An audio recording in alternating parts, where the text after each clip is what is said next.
Hello friends, कैसे हैं आप लोग। आज जो जिस टॉपिक के बारे में हम लोग बात कर रहे हैं, मोस्ट ऑफ द कंपनीज जो हैं वो as a business development executive जो है हायर करती है कैंडिडेट्स को। ठीक है, जैसे बीडी की जो प्रोफाइल होती है, तो उस बीडी की जो प्रोफाइल है, बिजनेस डेवलपमेंट एग्जीक्यूटिव की जो प्रोफाइल है, उसमें कंपनियाँ हायर करती हैं। बट जो रोल्स एंड रिस्पॉन्सिबिलिटीज उसके अंदर दी जाती है मोस्ट ऑफ द कंपनीज में, जो मैंने देखा है, तो वो सेल्स के रिलेटेड और सेल्स का जो पार्ट होता है उसके साथ इंटीग्रेटेड हो जाता है। Okay, after hiring process. तो दोनों के बीच में आज क्या क्या डिफरेंसेस है, किस तरह से बीडी की जो प्रोफाइल है वो सेल्स की प्रोफाइल से बिल्कुल डिफरेंट होता है, उसके बारे में आज हम डिस्कस करेंगे। और साथ ही साथ जो मेन टॉपिक्स हैं, क्यों दोनों ही डिफरेंट है एक दूसरे से, इंटीग्रेटेड है मार्केटिंग, बीडी या फिर सेल्स का जो पार्ट है वो तीनों एक दूसरे के साथ जो है इंटीग्रेटेड है, बट उनकी रोल्स एंड रिस्पॉन्सिबिलिटीज़ जो है वो बिल्कुल डिफरेंट है। तो उसे हम डिफाइन करेंगे, तो इसलिए ज़रूरी है क्योंकि मोस्ट ऑफ द कंपनीज में क्या होता है ना कि वो जो भी रोल्स एंड रिस्पॉन्सिबिलिटीज है, चाहे वो सेल्स का है या फिर आपका बीडी का जो प्रोफाइल है, दोनों ही उसको मिक्स कर दिया जाता है। एग्जैक्टली इसीलिए जो है दोनों को डिफाइन करना बहुत ज़रूरी है कि दोनों एक दूसरे से डिफरेंस कैसे रखता है। ठीक है, तो फ्रेंड्स, जो मार्केटिंग की प्रोफाइल है, चाहे बीडी की जो प्रोफाइल है, इसके अलावा जो सेल्स की प्रोफाइल है, तीनों एक दूसरे के साथ इंटीग्रेटेड है। बट तीनों के रोल्स एंड रिस्पॉन्सिबिलिटीज जो होते हैं वो पूरी तरह से डिफरेंट होते हैं, वो एक नहीं होते। ठीक है, सम ऑफ द कंपनीज में क्या होता है कि जैसे बीडी के लिए हायर कर रहे हैं तो उनको सारा का सारा पार्ट जो है वो सेल्स का दे दिया जाता है, लाइक कॉल करना, कॉलिंग करना, ईमेलिंग करना। ठीक है, एक्चुअली ये पार्ट बीडी का नहीं है, बट मोस्ट ऑफ द काम जो है जैसे डेमोस वगैरह हैं, ये जो भी हैं, ये जो पार्ट आते हैं ये पार्ट होते हैं सेल्स एग्जीक्यूटिव के लिए। लेकिन डेमोस जो है समटाइम्स बीडी में भी आता है, लेकिन वो कब होता है जब आपका जो सेल्स एग्जीक्यूटिव है वो अवेलेबल ना हो, या फिर सेल्स एग्जीक्यूटिव कंपनी में है ही नहीं। ठीक है, या आप अपनी हायरिंग नहीं करना चाहते तो उसकी बात अलग है।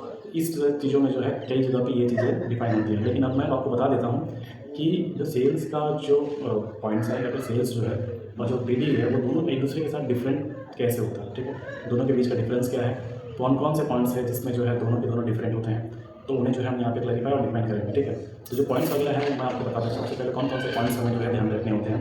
देखिए, ऐसा जब आप बिजनेस डेवलपमेंट एग्जीक्यूटिव आप हायर कर रहे हैं किसी भी कैंडिडेट को, या फिर बिजनेस डेवलपमेंट मैनेजर। ठीक है, तो बिजनेस डेवलपमेंट मैनेजर और बिजनेस डेवलपमेंट एग्जीक्यूटिव ज़्यादा डिफरेंस नहीं है, लेकिन इसमें आप क्लैरिटी कर सकते हैं कि हाँ दोनों रोज सिमिलर हो सकते हैं। ठीक है, लेकिन सीनियर लेवल भी होते हैं तो मैनेजर में वो आ जाता है। ओके, तो इसके अंदर सबसे पहले जो है जो बिजनेस की जो अपॉर्चुनिटी होती है, फर्स्ट पॉइंट में हम उसे आइडेंटिफाई करते हैं, वो आपका है जो जब भी आप किसी कंपनी में काम कर रहे होते हैं तो न्यू बिजनेस डेवलप करना होता है, न्यू अपॉर्चुनिटीज लेके आनी होती है। ठीक है, ये बिजनेस डेवलपमेंट का एग्जीक्यूटिव पहला जो है पॉइंट है, identify new business and opportunities. ठीक है, और सेकंड है न्यू लीड जनरेट करना, generate Leeds through cold calling, email and networking. Okay, तो ये एक पार्ट है, ये तो जनरली एक पार्ट होता ही है क्योंकि हम जनरेट करेंगे लीड्स, तभी हम सेल्स डिपार्टमेंट को देंगे, तभी तो वो क्लोजिंग करेंगे उसको। ओके, ये सेकंड पार्ट। थर्ड पार्ट जो है conduct market research. Market research करना बहुत ज़रूरी होता है इसके अंदर। अगर आप मार्केट रिसर्च नहीं करेंगे, एनालाइज नहीं करेंगे तो पता नहीं चलेगा। Conduct market research and competitor analysis. अभी मैं कोई अगर सामान बेच रहा हूँ तो जैसे मैं कोई बिस्किट का सामान बेच रहा हूँ, बिस्किट बेच रहा हूँ, तो उस बिस्किट के अकॉर्डिंग जो कॉम्पिटिटर कंपनीज हैं वो किस तरह की क्वालिटीज़ और किस प्राइसिंग के ऊपर सेल कर रही है, तो दोनों डिफरेंट पड़ जाता है। ठीक है, तो उसे एनालिसिस करना बहुत ज़रूरी है कि मैं कैसे पकड़ लूँगा कि सामने वाली कंपनी जो है उसे परचेस करेगी मेरे कॉम्पिटिटर की प्रोडक्ट्स को छोड़ के। ओके, सेकंड थिंग होता है आपका कि business long term relationship with potential client. यहीं पे भी हम अगर बिजनेस स्टार्ट करते हैं किसी भी क्लाइंट के साथ होकर, तो उसका लॉन्ग टर्म जो है गोल क्या होगा, लॉन्ग टर्म जो है किस तरह से रिलेशन बिल्ड कर सकते हैं उस क्लाइंट के साथ, ताकि उसका बिजनेस जो है हमारे साथ वो चलता रहे लॉन्ग टर्म तक। ठीक है, तो ये जो मतलब रिलेशनशिप बिल्ड करना होता है ना, ये बिजनेस डेवलपमेंट एग्जीक्यूटिव के अंडर में आता है।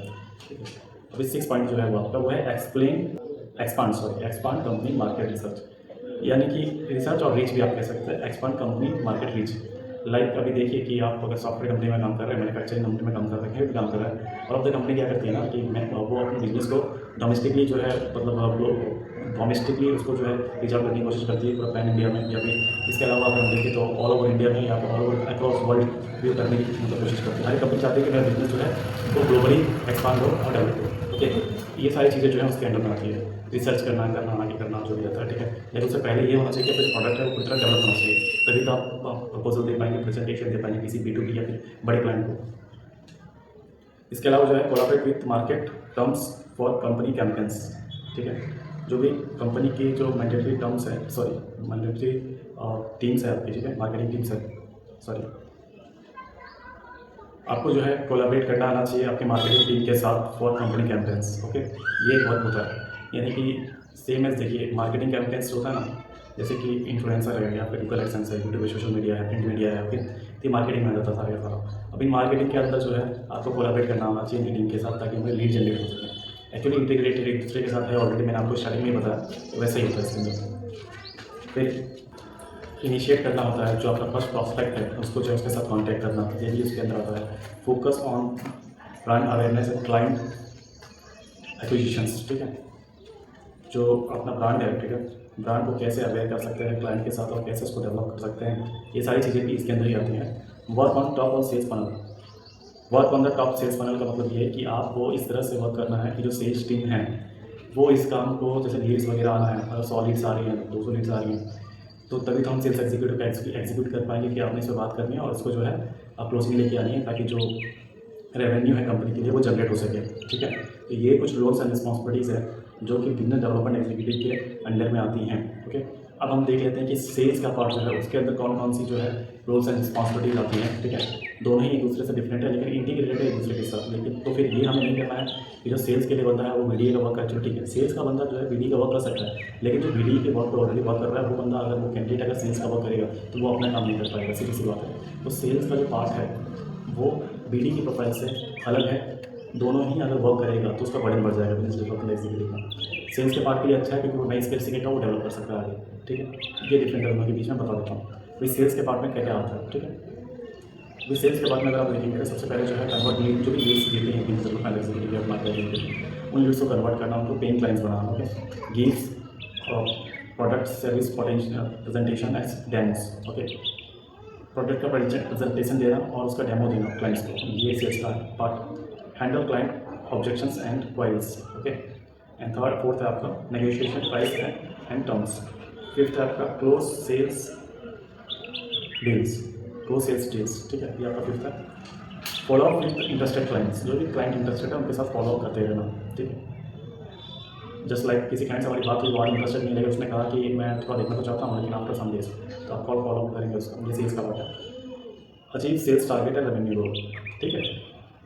Maintain relationship with existing customers, then prepare sales reports and update CRM software, whatever आप सीआरएम सॉफ्टवेयर अगर यूज़ कर रहे हो किसी भी कंपनी में, HubSpot कर रहा है, ज़ोहो कर रहा है, सेल्सफोर्स कर रहा है, कोई भी कंपनी आप कर रहे हो उनकी सीआरएम सॉफ्टवेयर, तो उसके अंदर डेटा वगैरह सारा मेंटेन करना है। देन आपका जो होता है, आप सीआरएम का अपडेट आपने कर लिया, देन नेक्स्ट है आपका work on bottom of the sales funnel, यानी जो मार्केटिंग टीम है, जो बीडी है, उसके बाद आपको ही पूरा वर्क करना है, फनल्स और पेमेंट जो है आपके कंटिन्यू आते रहे, पाइपलाइन वगैरह चलती रहे, ठीक है, इस तरह से वर्क होता है। अब ये एक्सप्लेन करने का मेन मेरा जो स्किल्स था वो ये था दोस्तों कि जब भी हम बिजनेस डेवलपमेंट एग्जीक्यूटिव या फिर सेल्स के पार्ट के लिए वर्क करते हैं ना, दोनों की रोल्स एंड रिस्पॉन्सिबिलिटी डिफरेंट है। अब होता क्या है कि अगर मैं निजी डेजिग्नेशन पे काम कर रहा हूँ और मैं मेरे पास रोल्स एंड रिस्पॉन्सिबिलिटीज है, तो मैं कोई जो मेरा काम है, जैसे लाइक अगर मैं बीडी के वर्क के लिए हायर हुआ हूँ तो मैं मार्केटिंग का काम कर सकता हूँ, ठीक है, क्योंकि मेरी जो स्किल्स है वो डेवलप हो सकती हैं। लेकिन अगर बीडी के लिए आप हायर हुए हैं लेकिन आपको कहा जाए कि आप सेल्स का काम कीजिए, तो ये भी बड़ी बात नहीं है, लेकिन ऑलवेज सेल्स का काम बीडी अगर करेगा तो दोनों का बर्डन बढ़ जाएगा, ओके। सेल्स का जो पार्ट है वो कर सकता है, सेल्स में जो हायर हुआ है वो बंदा बिजनेस डेवलपमेंट एग्जीक्यूटिव का वर्क कर सकता है, ओके, क्योंकि उसकी स्किल्स जो है वो इनहेंस होगी। लेकिन एक डेजिग्नेट जहाँ पर हमको सीखने के लिए मिल रहा है वहाँ पे हमें जो है वर्क करना ही चाहिए, लेकिन जहाँ पे हमें उस तरह से वर्क नहीं हो रहा है, दोनों के बीच में डिफरेंसेस आ रहे हैं, तो इस तरह से हमें वर्क नहीं करना चाहिए। तो दोनों के बीच में जो डिफरेंसेस आपको पता चल गया होगा, तो मैं कंपनियों से यही अनुरोध करना चाहता हूँ, रिक्वेस्ट करना चाहता हूँ, जब भी आप किसी भी कैंडिडेट को हायर कर रहे हैं इस पोजीशन के लिए, तो उसके रोल्स एंड रिस्पॉन्सिबिलिटीज नहीं करेंगे। अगर आप ज़्यादा रोल्स एंड रिस्पॉन्सिबिलिटीज को चेंज करेंगे, दोनों को इंटीग्रेट या मर्ज करेंगे, सेल्स या बीडी या फिर मार्केटिंग प्रोफाइल को, तो फिर वो डेजिग्नेशन देने का कोई मतलब ही नहीं है। फिर तो एक ही प्रोफाइल आपको रखनी चाहिए, या तो सेल्स की रखिए, तो बीडी की रखिए, या फिर आप मार्केटिंग एग्जीक्यूटिव की रखिए, okay. Thank you so much दोस्तों। अगर आगे वीडियो आपको शेयर लगी हो तो इसको लाइक कीजिएगा, सब्सक्राइब कीजिएगा और अपने फ्रेंड्स एंड दोस्तों को भी शेयर कीजिएगा। मोस्टली ये जो वीडियो है मैंने कंपनीज के लिए बनाया है कि दोनों के बीच का डिफरेंसेस क्या है, उसको प्रॉपर तरीके से डिफाइन करके ही कुछ जॉब पोस्टिंग किया जाए।